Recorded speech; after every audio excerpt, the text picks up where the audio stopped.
I'll go back here. All right, so a little bit about the Michigan League for Public Policy. We are a nonpartisan research and advocacy organization. We seek to promote economic opportunity for all Michiganders, especially those who have been systemically left out of prosperity. We work to improve health, education, economic security, all sorts of policy areas for Michiganders with low incomes and persons living in communities of color.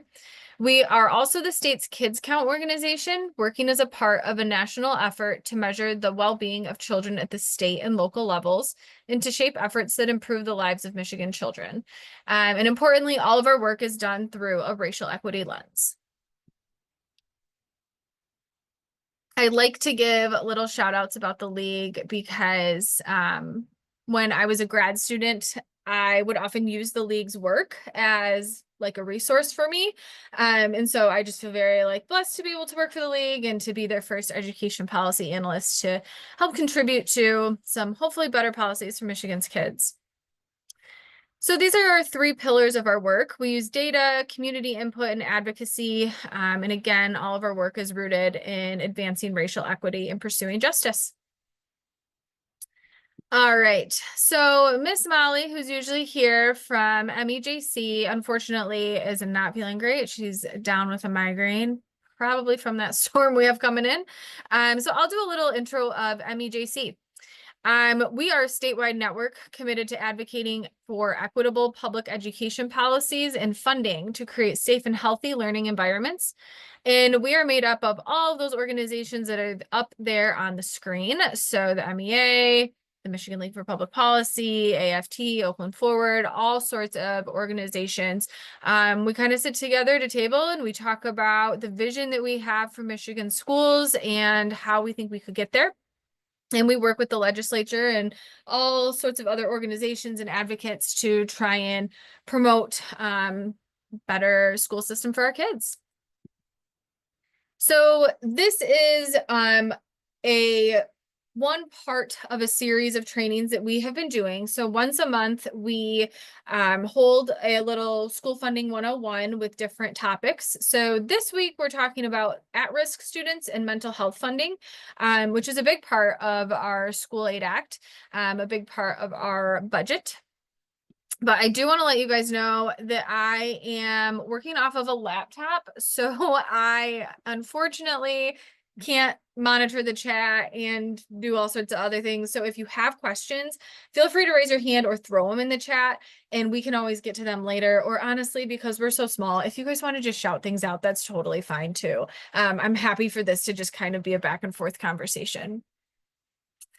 All right, so just so you guys know, get to the reason that we're here. Michigan's public school system serves nearly 1.5 million students in public schools and public charter academies. So today we're going to talk about some specific important line items in the education budget. So I'm hoping that today you'll leave with kind of a good basic understanding of what at-risk and mental health funding is, and then develop some language to participate in conversations about how to advocate for school funding in these areas. So what the heck is an at-risk kid? Basically, an at-risk kid means that they fall under one of these categories. So we know that students who are English language learners, who didn't test proficiently on the state test, might be chronically absent in their 5th year of high school, they're economically disadvantaged, they're victims of child abuse, neglect, maybe they're pregnant or they're a teen parent. Any of these situations means that these kids just need some more help. So what we do at the state level is you may have heard of like a count day or a per pupil funding. Every kid in the state gets that. So this year, and I think I actually have an example of it on the next slide I can pull up. So this year, every single kid in the state of Michigan gets $9,608 kind of attached to them. So for every kid enrolled in the school district gets $9,608 for that student. However, we know that some students, that money might be adequate. That might cover everything that they need in order to be adequately educated. But we know that our students who are at risk, that they need some extra supports. Maybe they need English language learner facilitation. Maybe they need some extra resources or materials, classroom aids, all sorts of different things that they might need to help bolster them to get them up to kind of on the same level playing field as everyone else. So what we do for these kind of other buckets of kids is we weight their funding. So we give everyone the per pupil amount, and then we have these other categoricals that we weight. And let's say, just as an example, that we're weighting at-risk funding at 22%. That would mean that instead of this pupil getting $10,000 or the school getting $10,000 for that kid, the school would get $12,200. So that's kind of how the formula works for a lot of this funding, including at-risk funding. It gets a little more complicated. All right, so what we used to do years ago is that we would give every at-risk kid, so if you fell into one of those 10 categories, you would get a certain weight of the foundation on top of your per pupil funding. But then when we kind of started looking into, is this really equitable? Is this really adequate? We found out, no, it's not really. Not all at-risk kids are the same. So some of them need more help than others. And so what we kind of figured out in 2024 for the 2024 budget, I should say, is that we needed a new formula. And so we call this formula the opportunity index. So what that means is that your at-risk weight is now determined by the concentration of poverty in your district.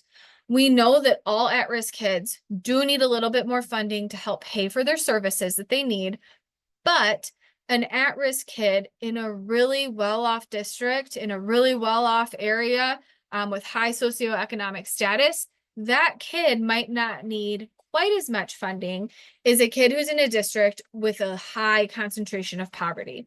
So now we use this formula, it's pretty complicated, called the opportunity index, that in general means higher concentration of poverty in your district, higher weight of your at-risk funding. And so what I have on the screen here is a chart from the Michigan Partnership for Equity and Opportunity. They are another advocacy coalition that I'm a part of, and a bunch of MEJC people are also a part of. And they have this new website that I have on the next slide, opportunityforallmichigan.org, where they allow you to do some pretty cool things to take a look at your at-risk funding or your opportunity index funding. So we are very thankful as an organization that we are moving towards a more equitable formula, but there's definitely still room for us to improve. So if you look at the first column here, it says Michigan's fiscal year 25, so that's the school year we're living in right now, our prorated opportunity index. So when the legislature adopted this new funding formula, great. Unfortunately, we don't have enough money to fund it fully. So all of the weights that we are currently giving our at-risk kids are prorated. So currently kids get between like 15 and 17% of the foundation allowance as their weight. Our goal weight is 35% minimum. So currently we put in $1 billion to our opportunity index. In statute, it says that the legislature will work to fully fund it at $2.9 billion. Now, if you look at the next, the kind of maroon color, that's the Massachusetts funding model. And that's kind of what we look at as like the gold standard for how much we should fund the opportunity index. And I think that we really kind of took a lot of the funding formula for the opportunity index from Massachusetts. So those are the three kind of important columns there. So this is a pretty cool website that just went live not too long ago called opportunityforallmichigan.org. And this is a website you can go to and you can actually plug in your school district and you can see how much money your school district is receiving per pupil for at-risk funding, which is pretty cool. So you, yeah, like I said, you can just go to that website, plug your district in. And if you want, you can even compare your district to a different district, and charter schools should be included on this website as well. So for example, it might be really interesting to think about schools in the same county or in the same ISD, like let's say Genesee County. And you could look and see how much money Flint Community Schools are getting per pupil versus another school like maybe Grand Blanc High School that's in the same county, just a little bit further south, but definitely a different kind of demographic. And for all intents and purposes or whatever, for all truth telling, I did go to Grand Lake High School, and that is where I grew up. But it is definitely apparent that that school receives more funding than some neighboring districts do. And if you'd like to know more about that, I can talk about that in a little bit too. All right, so what does this at-risk funding do? What does it go towards? Here are the things that money is like permitted to pay for. Programs and supports to address literacy and numeracy. So we know that reading on grade level by the time a student leaves grade 3 is a very important indicator for that student's future success, both in and out of school. It is causally tied to so many outcomes, including staying out of jail. And so we know that having kids reading proficiently by the end of grade 3 is really important. And so this at-risk funding can be used for that. Math proficiency by grade 8, again, really important indicator for future success in and out of school. Programs to address attendance issues, college and career readiness. Most things that fall under something called multi-tier systems of support, or MTSS.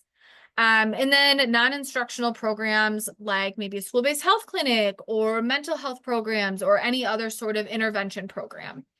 And then on the right-hand side of this slide is just a little kind of explainer of what MTSS is. All schools in the state are required to have an MTSS, or multi-tiered systems of support program, for their students. And the state funds this through different routes, including at-risk funding or the opportunity index. So basically, a multi-tiered system of support means that the school provides tier 1 supports for all students. So this might be something like me giving verbal and written instruction for how to write an essay to all my kids. That would be something that would be like a support everybody gets. I might have some students who need some targeted interventions. Maybe they have an IEP, maybe they don't. Maybe I just know that they're struggling and that they need a little bit of help. So for those kids, when they're writing an essay, I have a really great little graphic organizer I can give them to help them kind of organize their thoughts and get them started. So maybe I give that to like 10 or 15 kids who I know need it. And then there's tier 3 instruction, which is for individual students. Maybe I have a student who that's just not enough for. This kid also needs some sentence starters so that he can actually sit down and get that thesis statement written. Man, it's been a minute since I've taught English. So that's kind of how an MTSS support can work in an individual classroom. And then schools should also have MTSS supports for their students for kind of overall school climate. And so the funding can be used for those things as well. Some ISDs do more than others. It's weird. They don't all have to. Some of them provide all the sources. Some of them provide very little. It's a blend. It's a interesting landscape. But yes, all right. So there's our at-risk kind of funding landscape in Michigan. Again, you might hear people talk about advocating for the opportunity index. A big thing right now is asking the legislature to fully fund the opportunity index, because it is written in statute that we have these goal weights that we want to move forward, or we want to move towards. And so putting the money there is very important. All right, so what the heck are we doing for school-based mental health services? Well, we know, I'm sure no one in this group would disagree, that mental health is a growing concern, especially post-pandemic. You know, we have kids who, unfortunately, I mean, even my son, he was 9 months old when the pandemic hit, and he'll be in 1st grade next year. So these pandemic kids are kind of in those critical years of schooling right now. So 1 in 6 young people has a diagnosed mental health disorder. Mental Health America ranks Michigan 35th in providing mental health services to youth. And we know that providing the services in the schools helps students overcome barriers to transportation, stigma, access, all sorts of issues, especially honestly in rural Michigan, where having access to these services is just something that doesn't really exist in a lot of rural communities. So we know that the need is there. So what has the state been doing? Well, we have 2 kind of big buckets of funding in the state. The first is a line item. So when I'm saying these line items, like the at-risk funding, or 31A, when you look at the School Aid Act, it's broken down into these line items for how much money is appropriated. So 31A is our at-risk opportunity index funding. 31AA or 31AA is the mental health funding. So this funding is newish. It's kind of a result of the pandemic and some of the federal influx of funds. This is can be used for hiring mental health professionals, screening tools, training for staff, consulting with outside providers, or even law enforcement. And then some of this money can also be used for school safety uses. So any sort of school safety update, like cameras, locks, entrances, training on gun safety, school resource officers, IT to manage cyberbullying, school violence, and self-harm. I will say from an MLPP and an MEJC standpoint, we would like to see this money allocated for mental health, not so much for school safety. We don't need to be making our schools more like a prison. We need to be giving our students providers. We need to be giving them social workers and counselors and access to things like that. And training our teachers to be able to work with these kids. So that's the 31 AA funding. So the schools do have discretion with how they can use this money, and kind of the thought in Michigan with how we fund education is that we do want local control. We want our schools to be able to decide what their communities need best. And so if a community or a school decides that that's something they'd like to invest in, then I'm sure that the state, I don't think that they would turn them down for that, for this use of 31 AA funds. But I'll also talk a little bit more about like school-based health centers with this next kind of big bucket of funding. So this funding goes straight to schools. It is given out on is kind of a grant program. Schools do have to opt in. They have to ask, say, yeah, I do want the 31 AA funding. And the bucket for the school year that we're living in right now is $126 million. So it is a substantial amount of money. And it does, pay for providers to be in schools. So that's one bucket of funding that we have for mental health.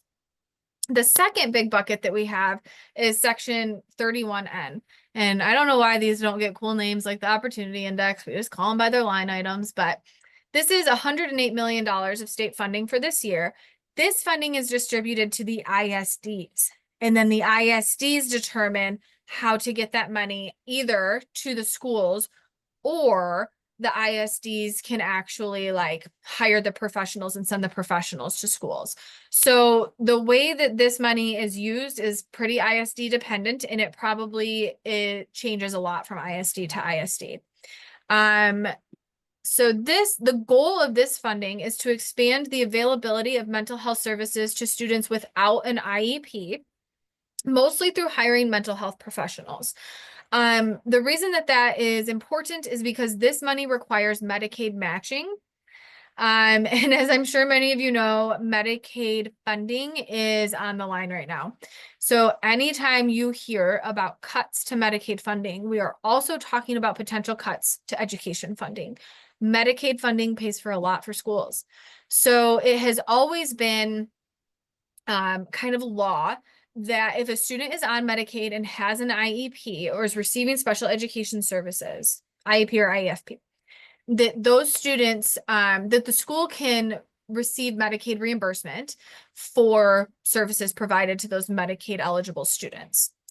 Students who are not on an IEP but were Medicaid eligible, any kind of special services that those students were receiving, schools were not legally allowed to seek Medicaid reimbursement until 2019.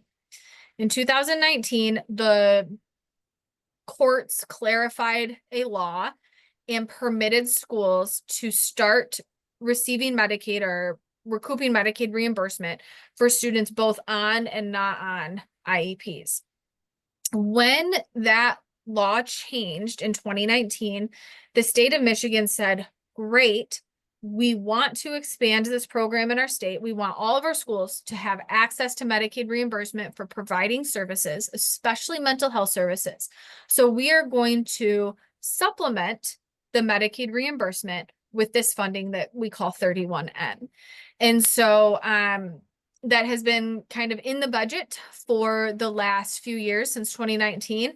And it's been really great. It's been really successful. So this is from the legislative report from 2023-24. And this kind of talks about some things that this Medicaid reimbursement money and this caring for students 31N money has paid for. So the state now has 104 expanding, enhancing emotional health program sites, 40 different counties are taking advantage of this money. 4,860 unduplicated users receiving mental health care.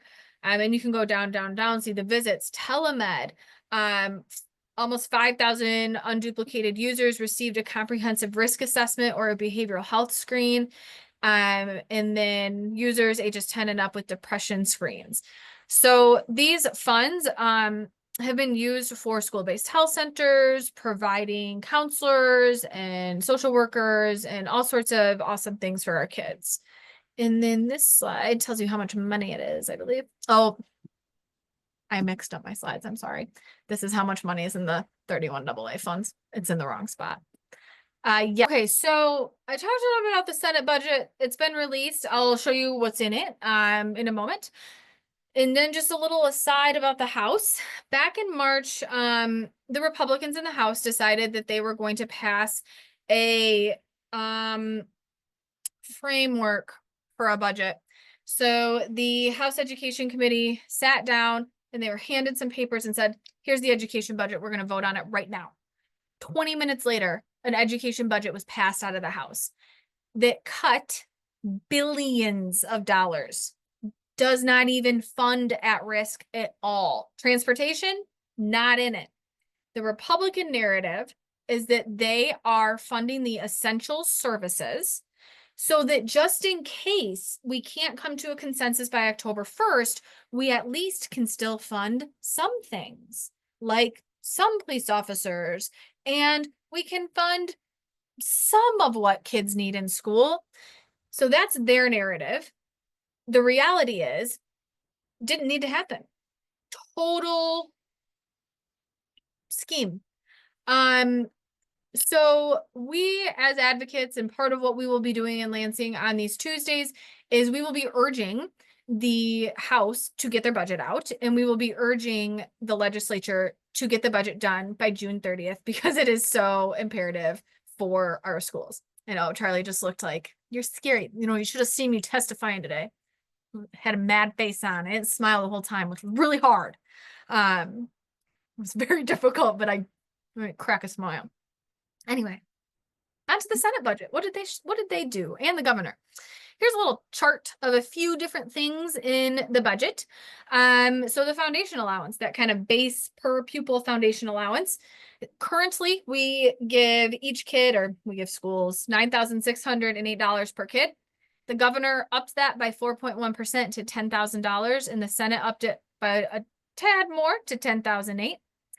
And then we have these weighted fundings, right? So we would like our opportunity index to be funded from 35 to 47%. Those are the weights depending on your concentration of poverty. Our current life that we're living in is 12.45 to 16.52% of the foundation allowance because of how much money is kind of just available. The governor wants to maintain these current prorated weights. So you'll see that there is an increase in the line item, but all that does is it matches the 4% increase that she gave the foundation. So it's really not adding more towards the foundation or adding more towards the opportunity index. It's just kind of keeping it the same. What the Senate decided to do, though, was give the opportunity index a 25% increase, which will increase those weights, getting us closer to the 35 to 47%. You may ask, how did they do that? Why didn't the governor do that? 25% is a lot of money. They did not fund kind of a literacy program and accountability measure that the governor recommended. So they used that money for the opportunity index instead. English language learners has kind of a similar story. So the WIDA, that's the assessment for how we determine a student's, I don't want to say ability, a student's language proficiency.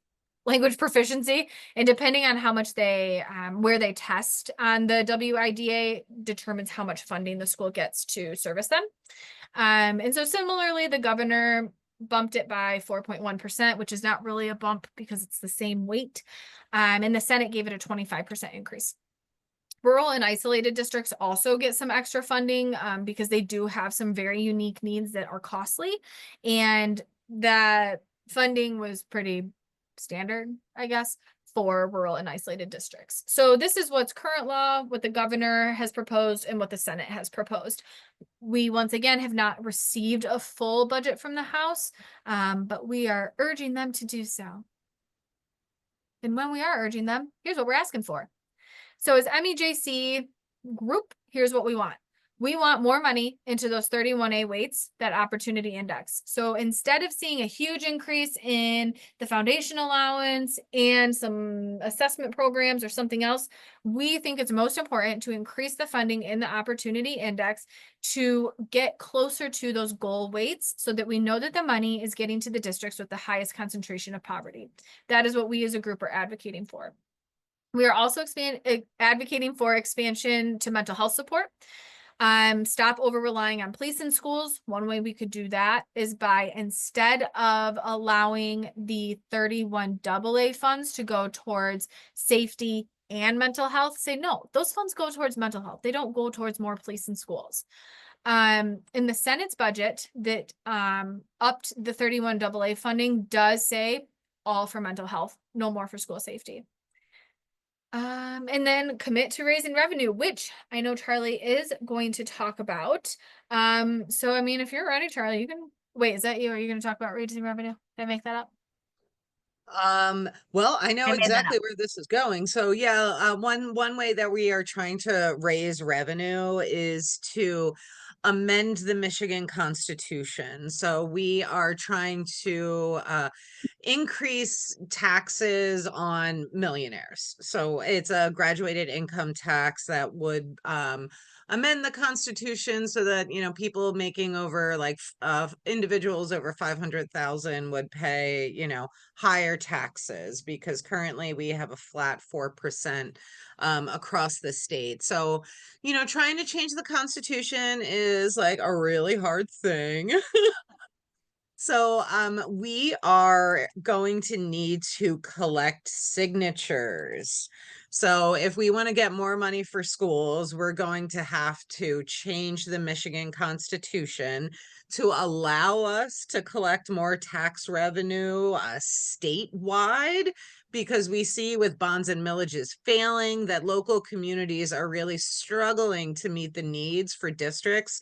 We just saw a lot of bonds fail recently on the ballot. So I'm putting a link in the chat right now where you can sign up to gather signatures to help fund our schools. And if you put your information in there, we will follow up with you to make sure you have all the information you need specific to what we're going to ask you to do. So we do want to make sure that y'all feel knowledgeable, and we will get y'all trained up to make sure that you feel confident being out there, because this is going to take people power, face-to-face conversations, and educating people on how funding works, especially when we're having such flux at the federal level.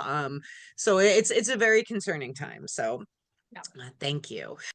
Yes, and it is so important to do this. I know I've been throwing around, you know, huge numbers, 108 million dollars. Yes, we do allocate a lot of money for our school aid budget. However, there have been a couple of studies that have been done that show that, unfortunately, due to decades of disinvestment in Michigan's public school system, we need $4 to $6 billion a year to be adequately funding our schools. And this doesn't even include school facilities. So we really are underfunding our schools. We need to raise revenue, because all that we can do right now when we talk about this budget cycle is different ways to cut the same pie. We need to grow the pie. That is really kind of the crux of the issue. So hopefully you will join us, stay engaged in these conversations.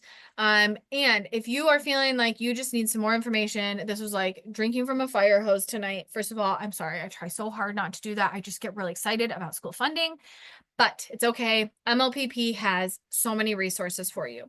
If you go to our website, you will see an analysis of the 2025 budget. So what we're living in right now, what's funded and where. And you can look at it across any different area. There is a policy analyst like me for everything. So if you're really interested in housing, Julie has you covered. If you are interested in health and Medicaid, Amber has you. If you are interested in tax stuff, because who's not, Nick has got your back. So we have so many resources on our website. And like I said, when I was a graduate student full time, I used the MLPP's resources for stuff before I was even employed by them or dreamed of it. So anyway, we also have lots of updates about ongoing budget activities and legislation, who is testifying to the legislature, what they're testifying about. And we are also, I don't even want to say dipping our toes. We are, what is that called when you run into a pool and Cannonball? what is it? Cannonballing. Yeah, we're not dipping our toes. We're cannonballing into federal defense right now. Thank you. So we have a bunch of stuff on what's going on at the federal level. And my absolute favorite thing that we have, because I get to make them all the time, are fact sheets.